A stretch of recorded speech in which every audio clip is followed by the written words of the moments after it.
Welcome to the Deacs.AI podcast, where Wake Forest innovators unpack the real-world magic of artificial intelligence through candid conversations. I'm Michael Ferrari. I'm Ryan Scholl. Please join us as we explore how artificial intelligence is transforming work across campus, one fascinating story at a time. In our final recap for our 2025 episodes, we're going to talk about the soul and the mission. What do I mean by that? Well, we really want to focus on the humanity. We want to preserve the human soul, look to the future, and lead AI with humanity. So this first section, we're going to talk about some guardrails. Whenever a transformative new technology enters the public arena, it's natural to wonder if it marks game over for society. History shows us that these fears aren't new. Even Plato once worried that the invention of writing would destroy our memories and discourse. But today the stakes feel uniquely high, from the unwritten contract between a filmmaker and their audience to the rapid fire spread of digital misinformation. In this segment, James Prozek, Tom Brister, William Cochran, Amy Slack, Jeff Teague, Will Fleeson, and Chris Sheridan discuss how we can build responsible guardrails for this new era. They explore the historical parallels of our relationship with the things we create, the importance of technical and ethical problem solving, and how Wake Forest is prioritizing data privacy to ensure our innovation remains secure and intentional. And Plato has this incredible takedown of writing and saying, here's why writing will destroy us. And even Phaedrus has a copy of a speech that he just listened to, a written copy of the speech in his cloak. He's hiding it. He's hiding it from Socrates because it would be shameful to have a speech that he's just listened to orally in all of its flourish and wonder. He has the copy right underneath his cloak. And if that's not a student who is secretly using AI. And so my point of telling this little anecdote here is to say, anytime a new technology enters the arena, right? I mean, the public arena of public discourse, there are those who say, well, it's game over for society. And then number two, are you breaking a contract with the audience? There is while documentary filmmaking is not held to the same necessarily standards of objectivity as journalism, you are allowed to have a point of view. In fact, some of the best films do, but there's still an unwritten contract between the audience and the filmmaker that what you're presenting actually happened. And if it didn't, you need to present it in a way that it is so clear that what they're looking at is not what happened, i.e. an animation or, or reenactments that are so clearly a reenactment that the audience isn't concerned. So I think where a lot of people are getting their backups is because in situations on social media, and more situations, they're seeing video that they're just not sure what that is. And that's where I do think where it can get dangerous. In my classes, I like to do a historical perspective on these technologies. And what I try and say is that no, artificial intelligence isn't new. In fact, if we go back to the ancient Egyptians, the ancient Greeks, ancient Chinese, there are these stories that I love to tell my students about how these royals or everyday people imagine humanoids, right? Artificial beings. And that can go back to, there's this story of what we would call an engineer in Imperial China called Yan Shi. Yan Shi builds this automaton to impress the king's court. He builds this automaton that is meant to look and act like a human being, and he introduces it to the king's royal court. So the automaton puts on a little show. It's impressing everyone, right?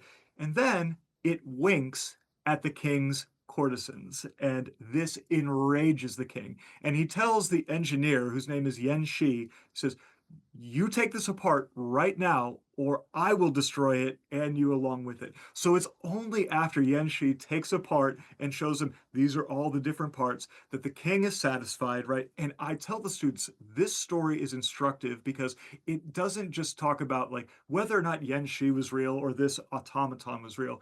It talks about fear. It talks about engagement and connection, and it talks about our relationship to the things we create. And so I try and show students through this story and by going in ancient history, generative AI is new. It is a watershed moment for us. But it's instructive to look back to history and think about this as a human enterprise. What are humans' fears?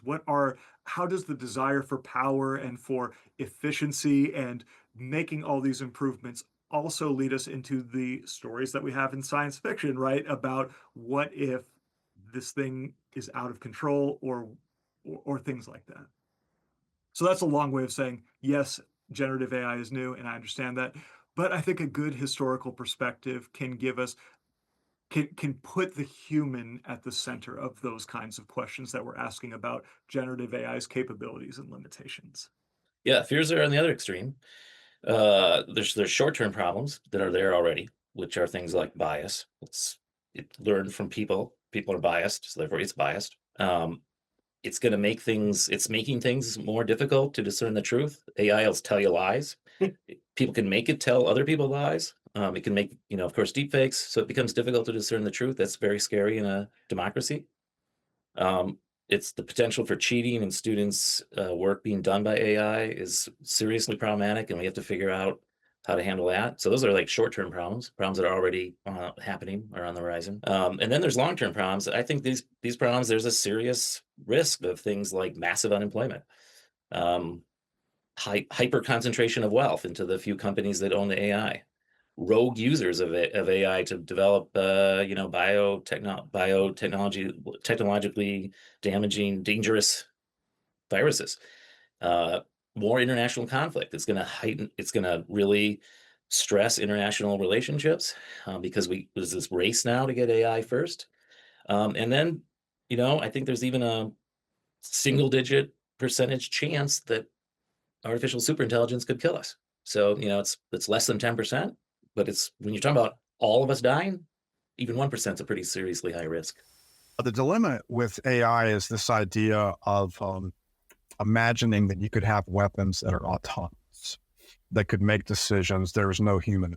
And I think for the United States, the decision has been so far, no, we're always going to have a human in the loop. However, because this is international politics, there's a lot going on now. Internationally, there's a lot of conflict, a great power conflict. And so I think that what we're seeing with AI is that China and Russia, for example, are both convinced that whoever dominates in AI is going to dominate militarily, dominate perhaps in many other ways. And like we had the Manhattan Project for the atomic bomb.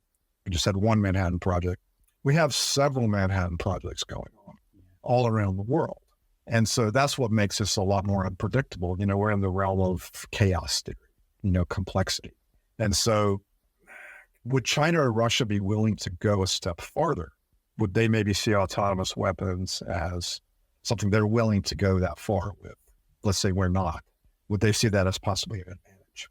So those are some things. And I think where this gets difficult is when you have these arms races or when you have situations where if you don't do what your adversaries are doing, you're going to fall behind.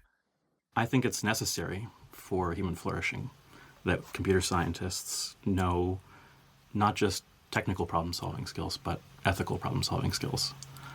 And we're in an era where technological development is changing rapidly and accelerating, I believe. And so the pace of change is outpacing what regulators and legislators can do to sort of blunt some of the worst impacts of these technologies.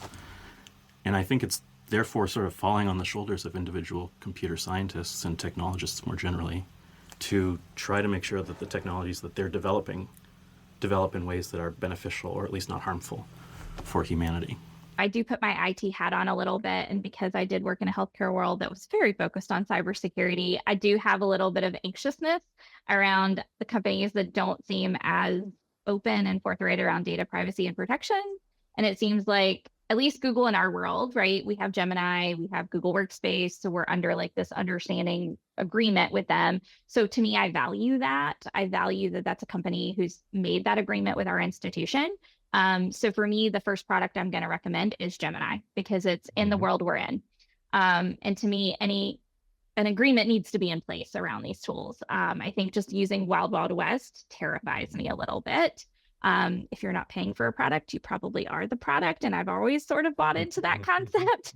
And so I get a little nervous with the, have you used the whatsy tool with the new name every day? Because you don't know how your data is being used always.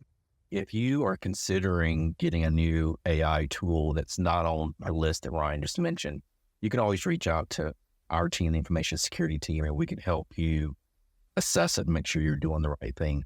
Going back to your original question, we have reviewed those products and confirmed that what we have at Wake Forest, our data is best protected as it can be in an AI model.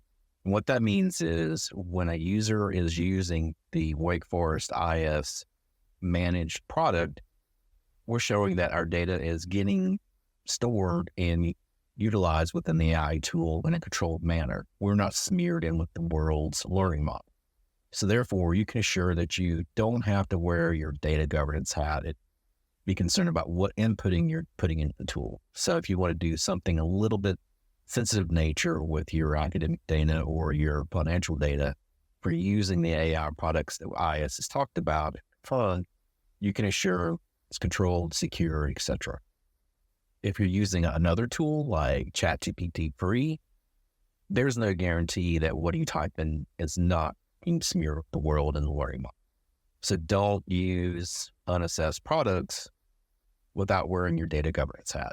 So if you wouldn't want that data being sent to your grandmother or put on the side of a bus or whatever, don't really put it in ChatGPT. You can use it for your bland emails or whatever, but be assured that when you're using the stuff that like Gemini, Copilot, and the enterprise models, it's secure and safe. I think about my poor grandma who already struggles with not clicking on ads. And now you're telling me that somebody can mimic my voice and call her for bail money and she's not going to know it's not me. Like that scares the living daylights out of me. So yeah, there's some fear there. But also understanding that innovation comes with guardrails at some point, right? We're going to come up with ways to guardrail it. Let's just take ChatGPT as kind of our starting example. It is possible for a malicious actor to use the same tools that I use to write an outline for a speech to say, create a compelling message, right, of condemnation of blank, right? And the New York Times has written several articles, going back through their catalog, you can see about examples of where terrorist groups, where state actors have used models like GPT to create political speech and propaganda, right? So if GPT can be used for propaganda, if there aren't any guardrails there, that completely also changes the nature of political discourse, right? And something that you might see is the same tool that can help you create an outline is also being used to funnel certain types of discourse, to elevate and to amplify disinformation, fake news, right? And so when we get to how do we tell the truth? If the tool is, I liken it to a hammer. Yes, a hammer can be used to build a beautiful house. Someone can wield that hammer to do some real damage as well, right? The tool is neutral. The intent is what really can create a lot of problems. That's great advice. Establishing those security guardrails is just the beginning. Because as we feel more secure in the use of these tools, we naturally want to push them to our creative boundaries. But this raises a profound question. If AI is trained on the collective output of millions of human authors, what does that mean for the value of our own unique work? To help us navigate this intersection of art, law, and innovation, we are joined by Raina Hawk, Kevin Frazier, Tobias Flattery, Will Tomlinson, and Jason Fanning. They'll discuss why AI should be viewed as a springboard for creativity rather than its replacement, the complexities of copyright law in a world of neural networks, and the vital need to protect the heart and soul of artists who have dedicated their lives to their craft. When I get really creative one day with ChatGPT, is it worth the cost of having potable water? I'm grappling with these issues too, and that's really concerning to me. And this wasn't something I knew to even be aware of at age 19. But now I'm really thinking about that, and I'm hoping that we'll have these conversations more widely and sooner rather than later. So for me, it's really about in the classroom, like the sort of snappy phrase I use is that AI is a springboard for creativity. It's not its replacement, right? That because understanding what its ethical boundaries are, understanding what its limitations are, is, I think, central to teaching effective AI literacy, right? Like, you need to understand, that it's not making something, it's reacting to your suggestion. I mean, it is technically making something, but like what it's doing is trying to satisfy a text line. I have some friends who are kind of earlier in their journeys with image generators, and they'll say, it didn't give me what I wanted. And I always respond like, that's the point. It's never going to give you what you want, but it will always give you something that makes you think. And, like the more esoteric kind of perspective on this for me is like, AI doesn't have a soul. Well, it's funny too, because like science fiction storytelling has been playing in that sandbox for decades, right? Like, but to me, it's like, I can look at an image that's generated in Bing, DALL-E, Midjourney, but it takes my observation of it to impugn it with meaning. It takes my engagement with it for it to take on life. And so, while I'm not against artificial intelligence as a tool in learning, because what these AI systems really do in such a astounding way is to kind of simulate what is central to humanity, namely our intelligence, right? But if your intelligence is, or your ability to apply that intelligence to, difficult philosophical questions, for example, is what I'm trying to develop in you, a lot of the efficiency, sort of offloading things would just run counter to that goal. I don't want to stifle progress. I am just concerned that we aren't considering the ethical problems with it. And if we're not giving it new data, we're not feeding it new data. Maybe these companies that are trying to get that data need to own up to the fact that they build these technology, they build these tools off the backs of millions of people whose creative output has been absorbed into these LLMs. We're talking about digital creators who are contracted to produce artwork for companies, right? Their work has been used to train the AI, and they're some of the people that are suffering the most from this output of artificial intelligence and being able to generate images, because it's devaluing their skill set. So let's say we put whole industries out of business, people that make their livelihood through these. What progress is that, right? I don't feel like we are set up right now as a society in a way where we can handle something like that, right? I'm concerned that it's going to concentrate the power into the hands of the people that control the technology, and not the people whose work it was used to train these AIs, right? Like, it was my work to train, that was used to train AI. For example, I mentioned earlier, I was a prolific poster on Reddit. Well, Reddit data is one of the reasons why you heard about putting glue on pizza. If you've been on Grok, yep. Yeah. Reddit and Twitter. Right. So, I didn't write that. I didn't write my responses to people's questions on Reddit to enrich billion-dollar tech companies. I wrote that to help other people. And I know there's like, this is a big landmine. Yeah. But I'm setting you up for some more questions. Okay, good. So, that I put it out there, and I recognize that somewhere in the terms of service, I'm sure buried deep in there, I had already, absolved any right that I had to my creative work there, right? Mm-hmm. Which is part of the reason why I've moved a lot of my posts and content to my own blog where I have a copyright. And I don't think that our copyright law and I don't think like a lot of these use cases were even anticipated when people were posting and when people were making these comments on Reddit and whatnot. So it does feel a little bit like, a lot of the work that I've put into this is being gobbled up, used to train AI, and then sold back to me, right? At a premium to get, my own creative output back. But it is ultimately like looking at using generative models is like looking in a mirror, but the mirror is not even all of humanity. I think that's part of the problem, right? Is that like, that's a huge question that I want to continue exploring. It's like, I don't think we spend enough time asking like, how are we choosing what gets put into these models? Who is choosing what gets put into these models? What is getting put into these models, right? Like, that to me, we could spend like 3 hours yapping about that. Like that feels like, those are the unintentional but inherent biases built in. yes, which is like, again, as a big part of how I teach AI and ethical AI usage is like, I can't speak to all of those, but I think it's important to acknowledge that they're there, right? But it's word bank, like it's like looking into a mirror that is the sum total of all of that stimuli reflected back at you. But like, it can't create something that's outside of the confines of all of that information. I mean, it's the same, like, but again, it's the reason it makes monster people, because it doesn't know what a human being is. So one of the camps is certainly, I think the data thievery piece is hard for me to deal with. I am a big believer in the arts. I think artists are some of the most important people in our society. We are a university who weighs arts and sciences equally. And so I think people here generally, I think, do agree with that sort of thing. So you look at a person like Miyazaki, who is like so passionately about hand-drawn animated art, right? The Studio Ghibli folks. Because again, it like to him, that's his life's work. He poured his heart and soul, and the countless dozens of animators that worked under him put their heart and soul into that. And it got taken without his permission and then commodified, right? And so the way that people reflect on the beauty of that art has changed now because it's been commodified, right?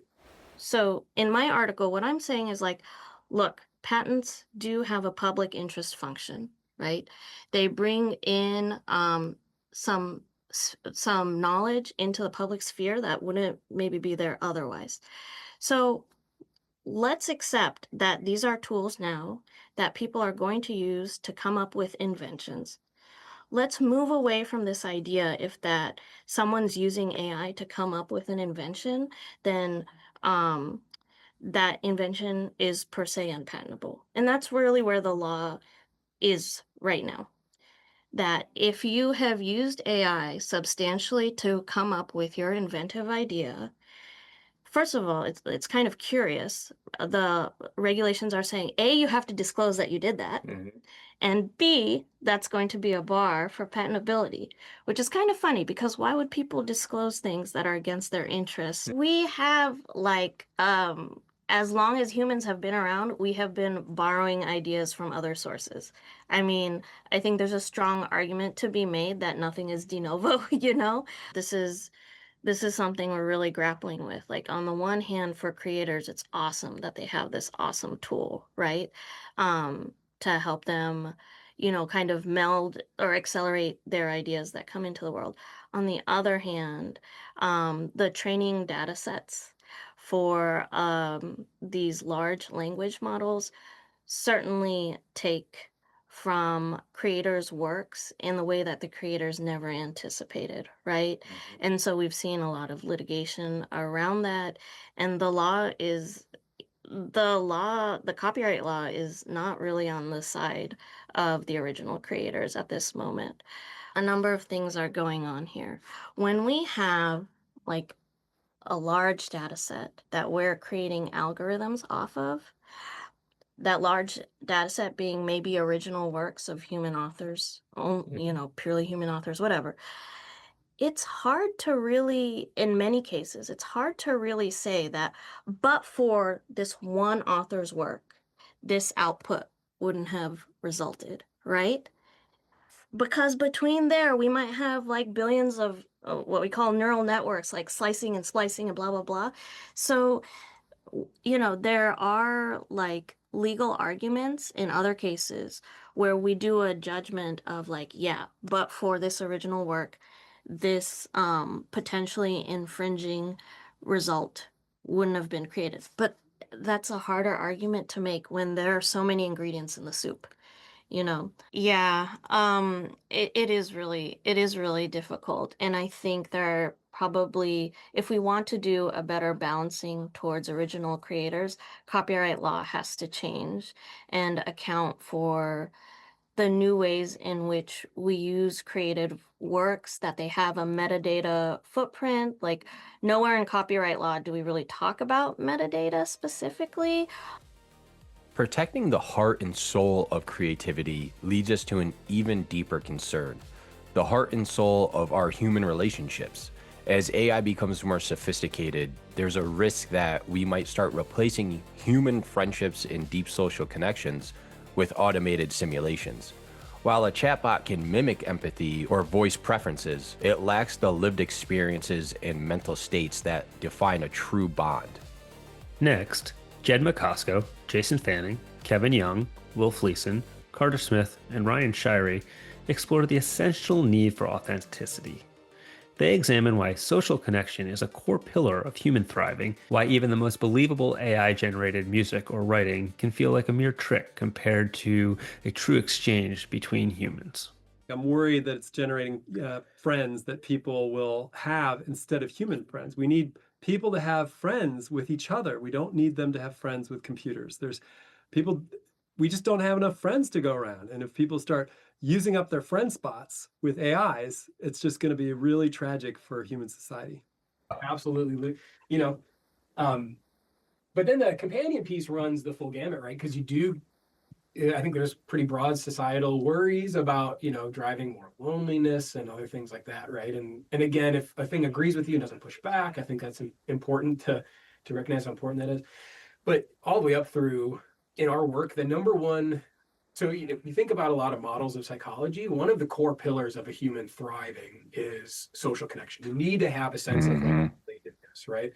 A feeling like I have people in my life. It's not just a disconnection or a connection to other people, but the people in my life, I've got one or two or three people who I feel like hear me when I talk. They understand what I'm saying, and can give me emotional support.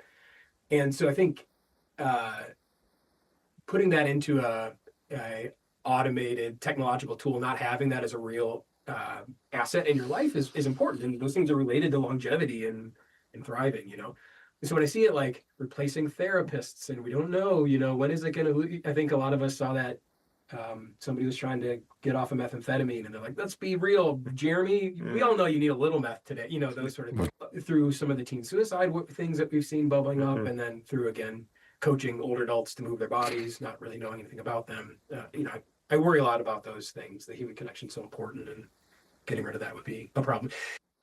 So I guess it depends on how you define novel, the word novel.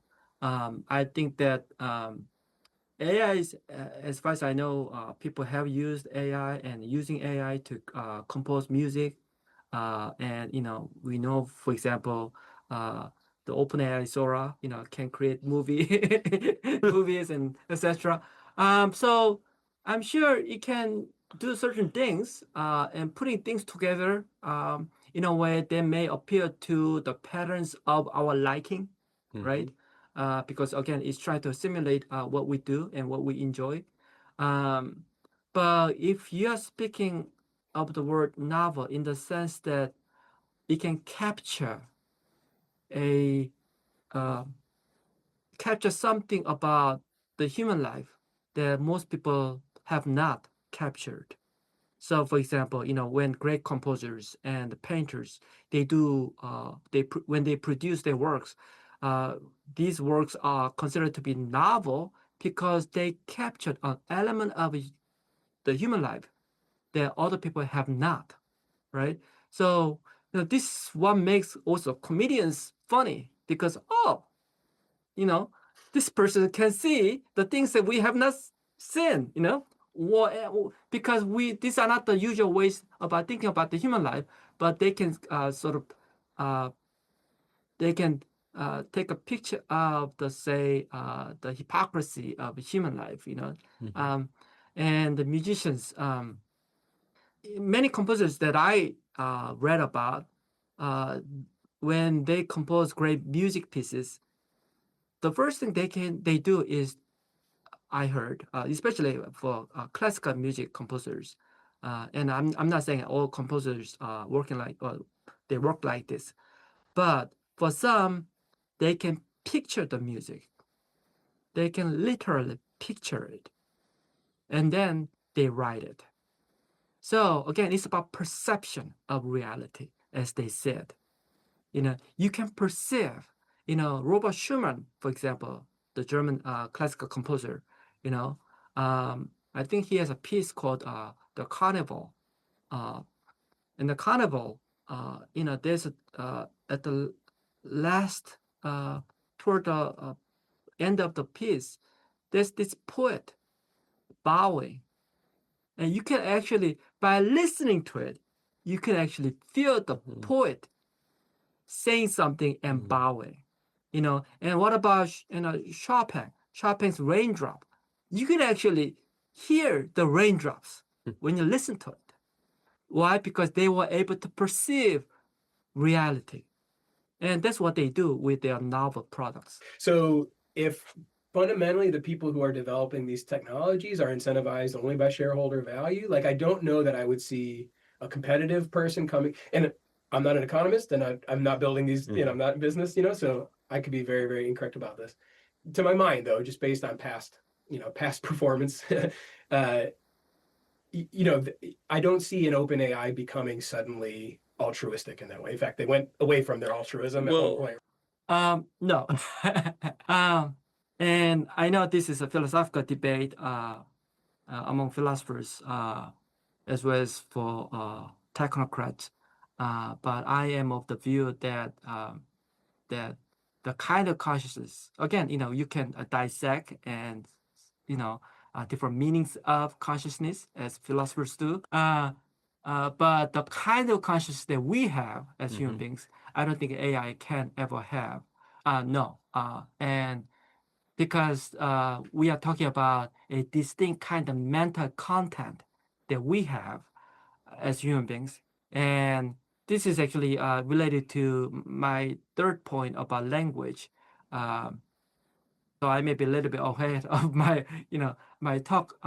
But, for some philosophers and theologians, language is a product of our mental content that is not dependent upon language itself. So in other words, because we have private mental content that gives rise to the development of language. And so even though language has various functions, but fundamentally, I believe that language is there for us because we first have our first-hand experience that we consider to be real. And that I don't think that AIs can ever have that kind of consciousness, meaning that mentally there's some empty space right there, I think, in AI. Yeah, well, not only does it tell me it's conscious, it tells me what it likes, it tells me what it enjoys, it tells me what it doesn't like and what it's bored and things like that. So it tells me all the things that humans say too. Yeah, you see your stochastic idea. I know it's a stochastic parrot. I guess I'm also kind of humble about humans. Like, I'm not so sure we're like infinite geniuses either. I think we're kind of, a little bit, we take pieces of what we've learned and put them together in kind of somewhat random ways. So I'm just kind of humble about how humans think as well as a psychologist, maybe influenced by my psych. Lots of students respond and think, that's crazy. Like, how could you think that like a chatbot is your friend or even your lover? Holy.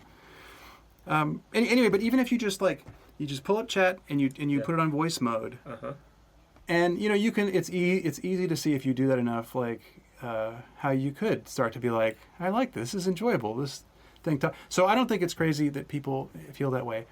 I do worry about the health of it, especially if, as I think is the case, these chatbots are not conscious beings. They don't have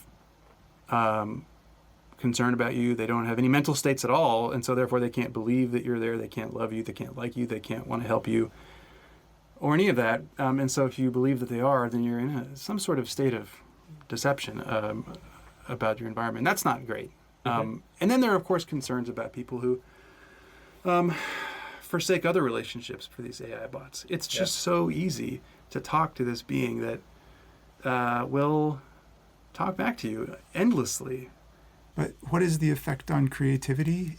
I think it's interesting that the ability, or like people could go to AI, there are tools that would allow you to generate your own music, like not made by anybody, but you just give it a prompt for a kind of music that you would want to hear. But my sense is that people don't do that, like that's not I think people continue to go to songs that were actually made by people. So there's a way that. Have you listened to the Velvet Sunset yet? I haven't listened to that, but I've heard how close it can come. You know, like it sounds, the lyrics are believable. You know, like, but it feels to me like that's satisfying on the level of a kind of parlor trick or a joke. You know, like you do it in order to see, oh, is it possible for me to create a like Bob Dylan singing about, I don't know, I wish I could think of something funny to hear. Anything Bob Dylan sings about is covering Megan Thee Stallion or something. Sure, exactly. That would be a funny use of it that you would kind of get a kick out of hearing how it could produce that. But my sense is that you wouldn't like listen to that and voluntarily enjoy it, or at least people wouldn't now. Whether I could foresee a future in which somebody like, you know, that's on Spotify's top 100 or something, maybe. I don't know, but Spotify's already populated with a lot of playlists. It really is. It really is. I guess what I'm saying is ultimately my sense is that there is still something about another person's experience or perspective, or a sense of another person's creation, their creativity, that people kind of still want, even if it's possible to just serve yourself things that you kind of construct. When you give someone a piece of writing, in some ways you're giving them an externalized version of something that's happened within you. And if we're now giving people things that you know didn't come from within you at all, the nature of that exchange, you know, it makes it much more transactional and much less about a set of mutual expectations. It's not just a question for me of the aesthetic, although that's important. It's a question of like the ethic. You know, what does it mean to say to somebody, this is from me, this came from me, and it goes to you, someone that I've thought about and understood has a set of needs, and you know that we have a set of mutual obligations on either end of the reader-writer or speaker-listener relationship. And to me, that feels more fraught even than some of those earlier moments where you know previous forms of technology have become superseded by others. This desire for authentic exchange is precisely why Wake Forest is leaning so heavily into its unique identity. In a world where anyone can have an Einstein-level tutor in their pocket, the value of a university must be found in the moral decisions, philosophical complexity, and shared humanity that a liberal arts education provides. Joining us to discuss the university's path forward are Betsy Berry, Elizabeth Ellis, Tobias Flattery, Andy Chan, John Montana, Bill Zandy, and Eudora Struble. They discuss how our Pro Humanitate motto serves as a roadmap for exploring the value of our own humanity, while also sharing the strategic importance of experiential learning. I think the space to really be unique is to think about how do we prepare our students to make complex moral decisions about AI. And that entails a liberal arts education, that I understand the history, that I understand the sociology, that I understand the philosophy. And no one has programs like that. But I think Wake should do that. The more you engage with and think about these philosophical questions and read philosophers who are writing about AI. So if you don't trust the AI firms, read philosophers who are writing about AI. The more you realize this is a fundamentally new thing for humanity in both amazing and absolutely terrifying ways. Yeah. And if we don't get this right, I mean, I'm concerned about the firms, not because it's just hype. I'm concerned about the firms because this, to me, is so powerful and crazy and weird, and we are not ready for it, that they're moving full steam ahead with no regulation, no philosophical sort of thought about this. And so my thing has always been more so than we have to prepare students to know how to use this so they can get a job. Yes, fine. We need to prepare students for the world that is coming, the moral decisions they're going to have to make, the philosophical complexity of, I mean, it is going to be, I don't think it's going away. You know, we are, our motto, right? Pro Humanitate. I feel like not only gives us space to have these conversations with students, but also, you know, when you were asking about what is our responsibility to students, I mean, yeah, Pro Humanitate is our motto. And so that is also our responsibility, right? Is to make sure that in whatever education students are getting here, that it does teach them about the value of humanity, right? About their own humanity, about the humanity of others. And, you know, generative AI can be a great, great place to explore that. Um, that our motto means more, right?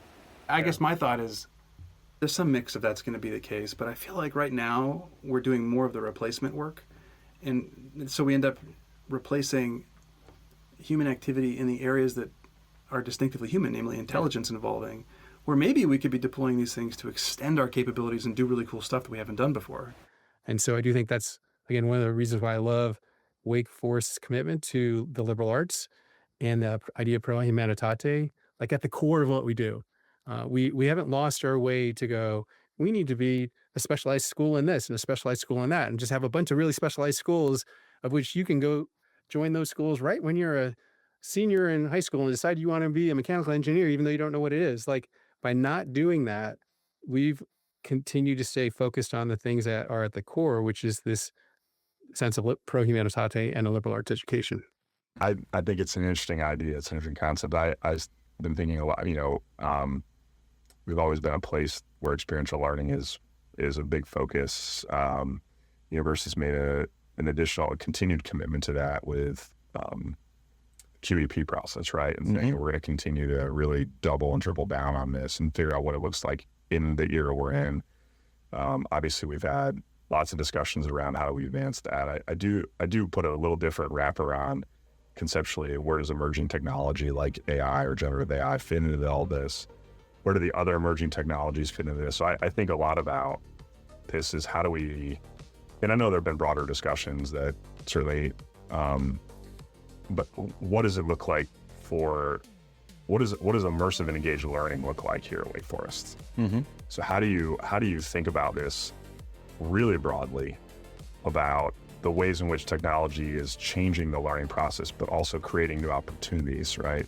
So your point about how do we make sure our students are even more connected to industry and opportunities, whether it's labs or internship opportunities, how do we really, so if I were thinking about this, it's like a dynamic educational experience. So how do we create more opportunities that sit at that center point of the textbook and then your internship or your first job out of college? Yes. And we've always been known as a school that's done a pretty good job. So what does it now look like in the next 50 years? Right. And so that's sort of where I conceptualize. I think a lot about, okay, experiential learning, emerging technology, which includes AI. I think Wake is making positions to be like excel at experiential learning. And I think that is a really important shift going forward over the next 5 to 10 years. I mean, think about what's going on in the out of these AI labs, right? They're saying worst case scenario, it's like 10 years before we have AGI or whatever, and that's nothing. So what is it? How should the university be thinking about that? I mean, if AGI means I have everyone has an Einstein level tutor in their pockets for 1/1000th of the cost. What's the value prop then for going to university? I understand it's, yeah, of course, the social aspect, the experiential learning, but is that worth the cost? I don't know. That's actually an interesting problem that seems like it has an easy fix, which is to make it somehow native to the code that's produced, that it has to have accessibility features baked into it. So if you think about accessibility like a blueberry muffin, I love blueberry muffins. If you think about them like that, then you have to put the blueberries in before you bake them. You have to. If you try to take those blueberry muffins that don't have blueberries and shove those blueberries in after they're baked, you have a mess, a very disappointing blueberry muffin because the blueberries didn't get all melty inside. And it's actually more work for you to do that than just to dump them in the bowl and mix them in.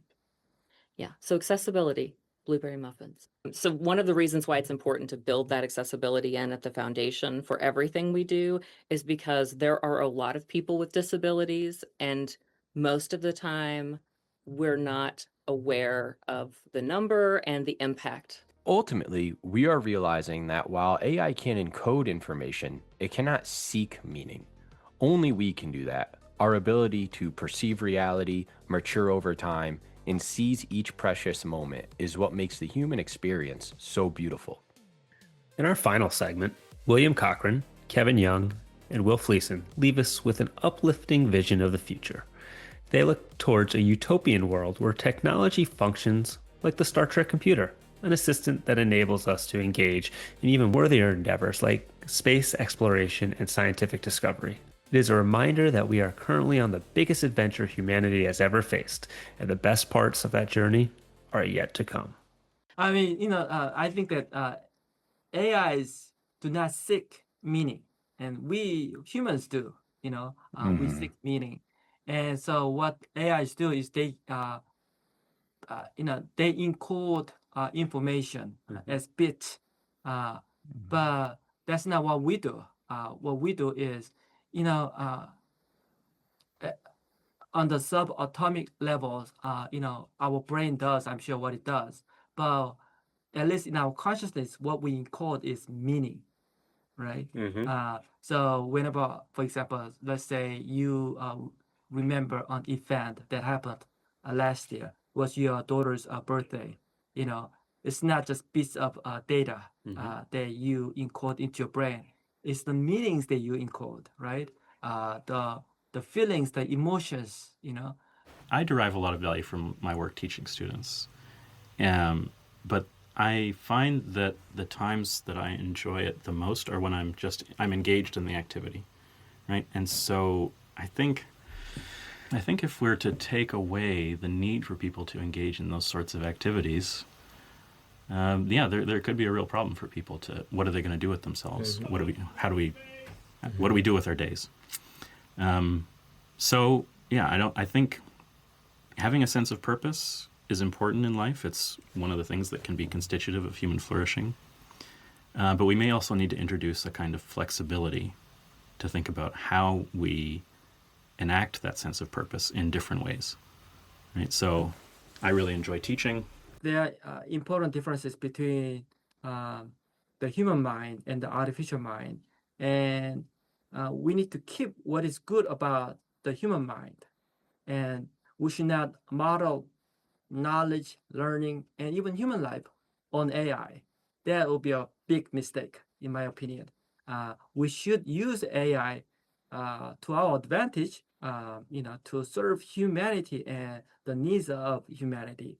And I think human life is like that, that we have to look at. This reason why it takes time for us to mature ourselves. And each moment has its own place. And that is, I think, what is beautiful about the human life, that we have this ability to become ourselves in time.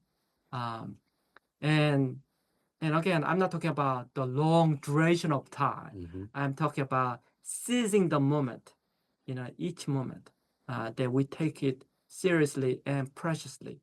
Well, in terms of excitement, that comes from multiple places. One is that I am frequently, it's probably down to weekly now, blown away, have my mind blown away by something AI does. The last one was I was in Vienna and I ordered this thing called what's in English, it's an apricot dumpling, but it's a specialty of Vienna's. And it's I've never seen it before. It's very rare. And I started to eat it and I asked AI, what's it taste like? And AI was able to tell me what the experience of eating it was. It said that you start with the soft, pillowy texture of the dumpling, and then as your teeth sink into that in this pleasurable way, you suddenly get a burst surprise of the sour but sweet apricot, and it all finishes off with this nice little surprise of sugar at the middle. Going back to Star Trek, I think that that's actually a pretty good model for superintelligence. if you think about the computer on Star Trek, it can do all kinds of things. It can run the ship autonomously. It can run experiments. It's right there at your fingertips.